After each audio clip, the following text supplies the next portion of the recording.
નમસ્કાર મિત્રો, હું છું મારા supporter news reporter Solanki Himanshu. અત્યારે હું આવી છું જીનિયર્સ મેડિકલ કોલેજ અને સિવિલ ખાતે, અને હું અત્યારે વાત કરી છું હસીનાબેન સાથે. તો હસીનાબેન, આ જે કેટેલમાં છે એના વિશે તમે શું કહેવા માંગો છો? હસીનાબેન લાડકા મોરબી સિવિલ હોસ્પિટલ આજ 15મું વર્ષ ચાલે છે. અહીં અમારી સેવામાં આજ મહિલા સુરક્ષા એટલે એક મહિલાની સેફટી હોવી જોઈએ.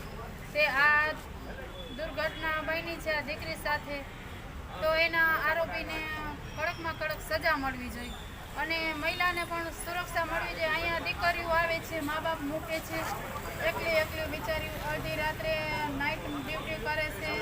તે કોઈ હોસ્ટેલ છે, અહીંયા અમારે દીકરીઓ નર્સિંગ આવે છે, પછી મેડિકલ ઓફિસર દીકરીઓ આવે છે.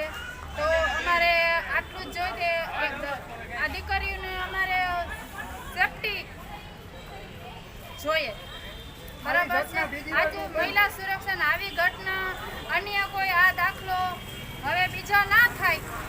બરાબર, હવે બીજી વખત આ દાખલો ના બેસવો જોઈએ. મહિલાને સેફટી જોઈએ.